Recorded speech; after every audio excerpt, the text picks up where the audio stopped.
মুসা আলাইহিস সালামকে মুজিজা দিয়েছিলেন লাঠি, লাঠি ফেলে দেওয়ার সঙ্গে সঙ্গে সাপ হতো। কোন জাদুকরের ক্ষমতা নেই লাঠি ফেলে দেওয়ার সঙ্গে সঙ্গে সাপ হয়ে দৌড়াইতে পারে, আছে নাকি? না। জাদুকররা মুসা আলাইহিস সালামের সাথে টক্কর দিতে গিয়েছিল, তারা বুঝতে পারলো যে না, তারা যেটা দেখাচ্ছে সেটা হলো ভেলকি, সেটা হচ্ছে প্রতারণা।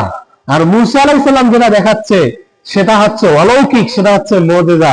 তারা সেখানে কালিমা পড়ে মুসলমান হয়েছে, বলুন সুবহানাল্লাহ। আর ফিরআউন তো মহা গরম ছিল যে আমি তোমাদেরকে দেখে নিব। সম্মানিত হাজিরিন, এইরকম এক এক নবীকে আল্লাহ তাআলা এক এক রকমের মুজিজা দিয়েছিলেন।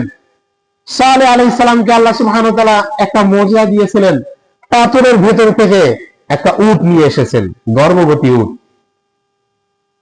কিন্তু তার জাতিরা সেটাকে হত্যা করেছে।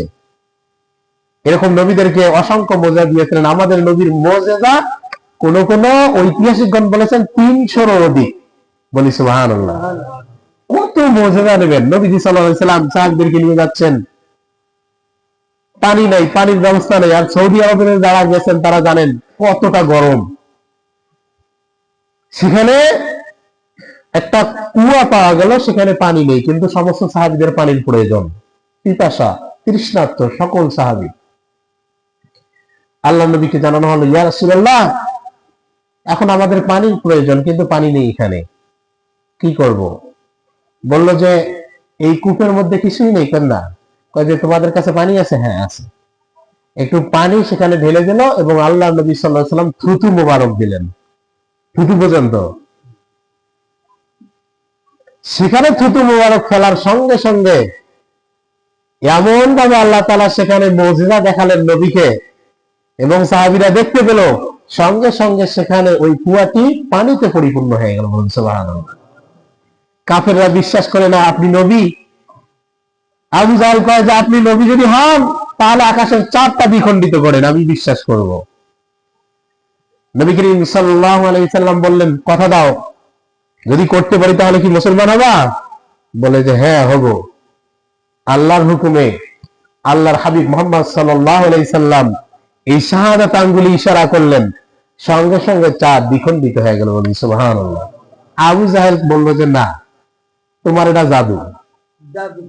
সে জাদু বলে ভৎসনা করলো, জাদু বলে তিরস্কার করলো। আল্লাহ তার নসিবে হেদায়েত রাখে নাই, সে ধ্বংস হয়ে গেছে। এই জন্য কাফের, ওই আবু জাহেল যে কাফের ছিল, ওর আগের নাম ছিল কিন্তু আবুল হিকাম। আবুল মানে পিতা, হিকাম মানে জ্ঞানী, জ্ঞানের পিতা। আবু জাহেল এত বড় জ্ঞানী ছিল, কিন্তু কোরআনকে প্রত্যাখ্যান করার কারণে, রসুলের উপর ঈমান না আনার কারণে, রসুলের আদর্শ গ্রহণ না করার কারণে আল্লাহ তাআলা তাকে এত বড় একটা টাইটেল দিয়েছেন, নবীজির মাধ্যমে সে আবু জাহেল হয়েছে। শুধু কোরআন না মানার কারণে মূর্খের পিতা, কিয়ামত পর্যন্ত সবাই তাকে আবু জাহেল বলেছে, ঠিক কিনা? আবু জাহেল বলেছিল। সম্মানিত হাজিরিন, বলছিলাম যে আবু জাহেল বিশ্বাস করে নাই, রসুলের এই মুজিজা সে পছন্দ করে নেই। কিন্তু যারা চাঁদে গেছে, নীল আর্মস্ট্রং, মাইকেল পুলিশ সহ যারা চাঁদে গেছে, সেখান থেকে তারা দেখে এসে মুসলমান হয়ে গেছে। এটা যারা ক্লাস অর্থাৎ একাডেমিক পড়ালেখা করছেন তারা সকলেই জানেন ঘটনাটি। চাঁদের দেশে গিয়ে চাঁদ খণ্ডিত অবস্থায় দেখেছেন। যারা চাঁদের দেশে গেছিল তারা এসে এটা দেখে বলছে যে মুহাম্মদ সাল্লাল্লাহু আলাইহি সাল্লাম যে ইশারার মাধ্যমে চাঁদ দ্বিখণ্ডিত করেছে, আমরা সচক্ষে দেখে এসেছি, আমরা ঈমান আনলাম। তারা কালিমা পড়ে মুসলমান হয়ে গেছে, সুবহানাল্লাহ। সম্মানিত হাজিরিন, অলৌকিক যে বিষয়গুলো রয়েছে এগুলো সাধারণ মানুষের কাছে ফেক না। আজ থেকে নিয়ে 1400 বছর পূর্বে হিসাব করেন, এখন আজ থেকে 1400 বছর পূর্বে বা 1500 বছর পূর্বে কেউ যদি বলতো যে আমি কথা বলবো এখানে, এখান থেকে 20,000 মাইল দূরে আরেকজন থাকবে, তার সঙ্গে মুহূর্তের মধ্যে যোগাযোগ করব। আজকে যেমন আপনি আমি এখান থেকে ভিডিও কল বাদ দেন, এমনিতে কথা বলতে পারি আমি আমেরিকায়। কতক্ষণ লাগতে পারে? সর্বোচ্চ 1 মিনিট। 1 মিনিটও মনে হয় লাগে না, কল দেওয়ার সঙ্গে সঙ্গে ধরার সাথে সাথে দেখা যায় না? আজ থেকে 1400 বছর পূর্বে যদি কেউ এটা বলতো, মানুষ বিশ্বাসই করতো না। এটা কেমন কথা? কখনো সম্ভব? যখন মোবাইল প্রথম দিকে আসে, কিছু মানুষ মোবাইলে কথা বলে, আর কিছু মানুষ বিশ্বাসে করে না। এটা কোনো কথা হয়? ঢাকা ট্রেনে থেকে তার সাথে বলে কথা বলা যায়, এটা বিশ্বাস হয় না? বিশ্বাস হয় না। পরে আবার মোবাইলে দেখাও যায়, সবে আপডেট হচ্ছে। মানুষ এখন বিশ্বাস করতেছে, কাউকে যদি বলা হয় যে একজন মানুষ চাঁদে গেছে, সে বিশ্বাস করে, হ্যাঁ এখন তো সে জানে, অটোমেটিক সবকিছু সে দেখতে পাচ্ছে। কিন্তু সেই সময় আল্লাহর নবী মেরাজ করেছেন, এটা অনেকেই বিশ্বাস করে নাই। আপনি আমি যে বিষয়গুলোর উপর ঈমান রাখি, জান্নাত আছে, জাহান্নাম আছে, পরকাল আছে, সবকিছু আল্লাহর নবী সাল্লাল্লাহু আলাইহি সাল্লাম সচক্ষে চর্মচোখে দেখে এসেছেন। বলুন সুবহানাল্লাহ। এই জন্য আল্লাহ সুবহানাহু ওয়া তাআলা কোরআনে কারীমের 17 নম্বর সূরার 60 নম্বর আয়াতের মধ্যে বলছেন, ওমা জাআলনা রুইয়াল্লাতী আরাইনাক ইল্লা ফিতনাতাল লিন-নাস। ও নবী, আমি মেরাজে আপনাকে যে বিষয়গুলো দেখিয়েছি, যে বিষয়গুলো আপনি অবলোকন করেছেন মেরাজের রাতে, সে বিষয়গুলো যখন আপনি মানুষের সামনে বলবেন, মানুষ এইগুলো শোনার সঙ্গে সঙ্গে ফিতনায় নিপতিত হবে, ফিতনায় পড়ে যাবে। এটা বলে কি, যে কিভাবে রাতের একটা অংশে, লাইলাম মিনাল মাসজিদিল হারাম, রাতের কিছু অংশে মসজিদে হারাম থেকে, অর্থাৎ মক্কা শরীফ থেকে বাইতুল মুকাদ্দাস গেছে, সেখান থেকে প্রথম আসমান, দ্বিতীয়, তৃতীয়, চতুর্থ, পঞ্চম, ষষ্ঠ, সপ্তম আসমান পাড়ি দিয়ে সিদরাতুল মুনতাহা, জান্নাত, জাহান্নাম, সবকিছু এই রাতের সামান্য অংশে দেখেছে। এটা মানুষের জন্য ফিতনা, আসলেই ফিতনা হয়ে গেছে। এখনো অসংখ্য মানুষ রাসূলের এই মেরাজকে বিশ্বাস করতে চায় না। তবে আমরা ঈমানদার, আমরা বিনা বাক্যে কোন ধরনের যুক্তি ছাড়াই মনে করি আল্লাহ রাসূলের মেরাজ সত্য। কথা বলেন ঠিক কিনা?